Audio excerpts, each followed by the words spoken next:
Hi guys, welcome. If you're new here, my name's Nikki. I'm a beekeeper and I make beekeeping videos. If that's something you're interested in watching, hit the subscribe button. If you're one of my returning subscribers, thank you so much for coming back and listening to what I have to say. I really appreciate it. Now, when I tell people that I'm a beekeeper, I think one of the first things that people ask me is how often I get stung. And yes, I get stung, all beekeepers do, but I think it's probably less than what the general public thinks it is. So I thought I'd do just a quick video and go over a few tips to help you avoid bee stings. Now, this is going to be geared toward my new beekeepers or people interested in beekeeping, but these may help you as bees are in nature and we all are going to come in contact with them at some point. And the only real way to 100% prevent bee stings is to not be around honeybees. Now, the biggest thing that's going to help you prevent bee stings is to wear protective equipment. Now, protective equipment comes in all styles, types, materials. So there are a lot of different options that you have. And as you start purchasing protective equipment, you're going to find something that works for you, that you prefer. Now, the more protective equipment you have on, the more actual skin you have covered, the more protected you're going to be from stings. But at a minimum, you should be wearing a veil and gloves. When you're deciding what type of protective equipment that you want, you may have some trial and error and try different things. So me, for example, I do not like fencing veils. They are just difficult for me to keep off of my face, off of my head, and some of the seams in them really obstruct my vision. So they are not something that I prefer, but there's lots of beekeepers who do use them and they prefer to use the fencing veils. But the main thing when picking out your protective equipment is to make sure you have something that you're comfortable in, that you can see through, that's not obstructing your movements, and that you are going to feel secure in wearing. And that's important because the bees will pick up on our behavior and our nervousness if we are. So the more protected you feel, the calmer you're going to be and the easier your hive inspections are going to be. Now, one of the tips I have for your protective equipment and getting into it is it's great if you have a partner or somebody that can just check your suit before you head out to the bee yard to make sure that everything's zipped appropriately, all your Velcro is done, and that there's no opening that the bees can get into. So I would recommend you have somebody just double check and give you a once over to make sure all of your equipment is on properly. So in addition to protective equipment, what we wear and what we put on our body can have an impact on the bees. So the general rule in beekeeping is that it's recommended to wear neutral colors, white clothing. Bees are attracted to bright colors and can become agitated at dark colors. Now, there are exceptions to this, and I've worn dark colored jeans and things on the bee yard and not really had any issues, but you're going to want to just kind of see how your bees react to what you're wearing and change that as it's appropriate.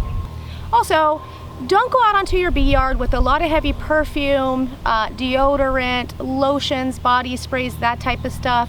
There are some scents that bees are attracted to, and there are other scents that really are agitating and irritating to the bees. So all colognes are a chemical irritant sometimes, and so they can agitate your bees. Some bees do not like citrus fruit smell, and that can get them a little irritated. So just as a general rule, try not to go out with any of those products on, and hopefully your bees will respond better to you. The next big thing that I want to talk about is something I call positional awareness. And I'll go into depth a little bit on what that means, what it means to me anyways. So when you are out working with your bees, you need to be aware of your body the entire time. The position of your body, where your hands are, your feet are, your legs are, and where your bees are. So it's a lot of thought, and it takes some time to really get the hang of that. But the biggest risk to getting stung is if we irritate our bees. And if we're going in, we're picking up frames, we are squishing bees with our fingers because we're not paying attention, that's probably going to result in a sting. At a minimum, it's going to irritate the bees, but likely you're going to get stung if you're doing those things. And when I talk about positional awareness, this is something that I kind of learned the hard way. I learned as I went along in beekeeping. And I took several stings when I first got started, and I'll tell you, kind of in an odd spot, and that was behind my knee. So during your hive inspections, you're probably going to get bees that are going to be on you, and that's normal. They're not attacking you, but you are there. And if it's a chilly day, they're going to be attracted to your body heat. So lots of times you're going to have bees kind of in random places on your body.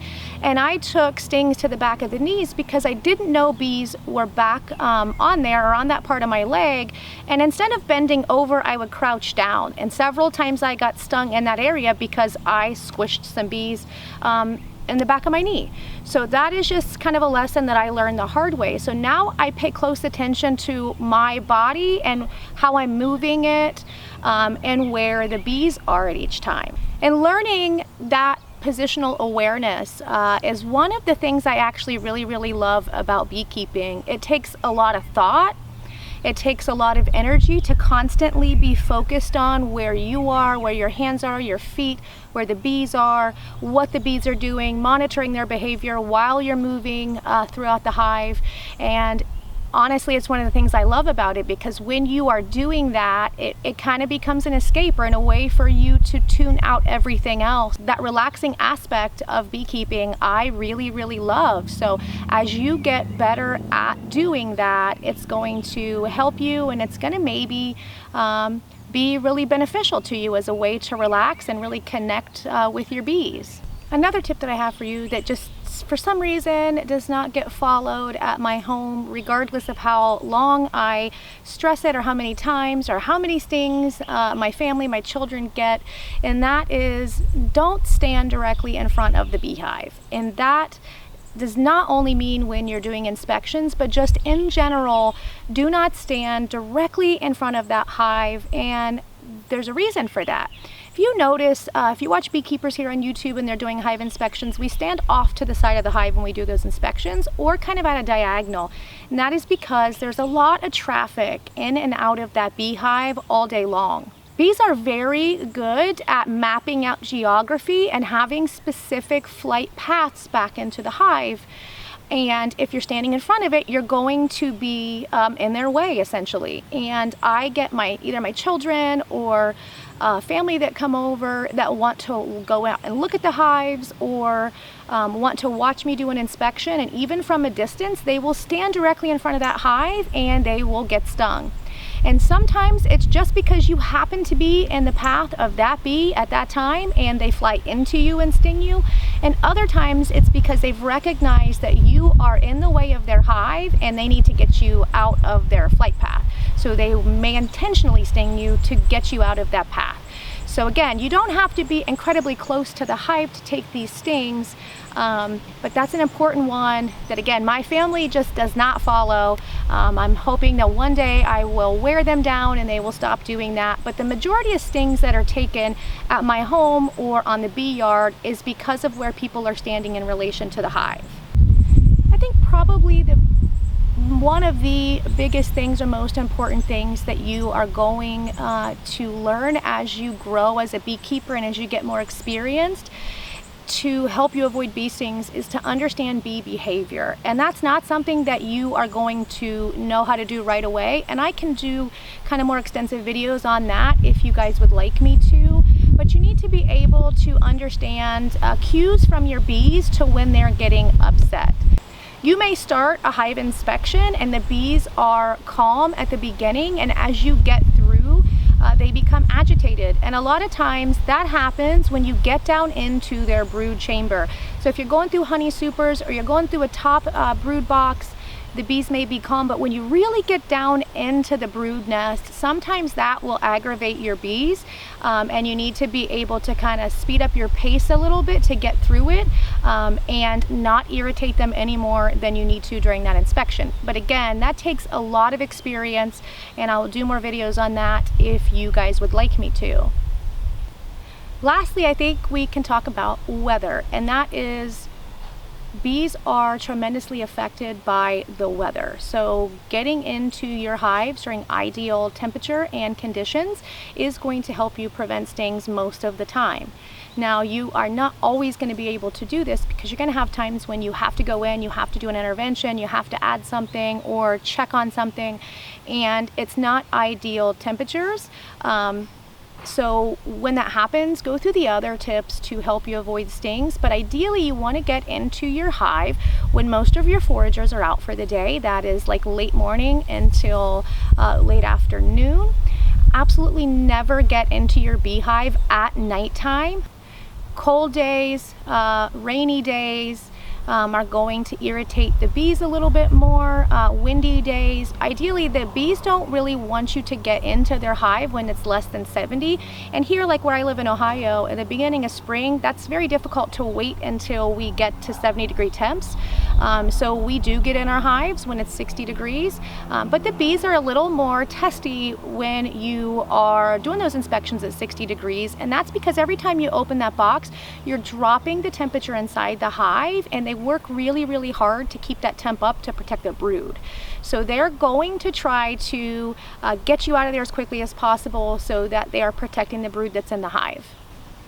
So those are just a quick couple tips on things that you can do to help avoid bee stings. If you know any different tips that you'd like to add, please leave them down in the comment section below. I love to hear new things and kind of expand on things I'm already talking about. If you found this video helpful, please give it a like. Thank you guys so much for watching, and I hope you have a great day.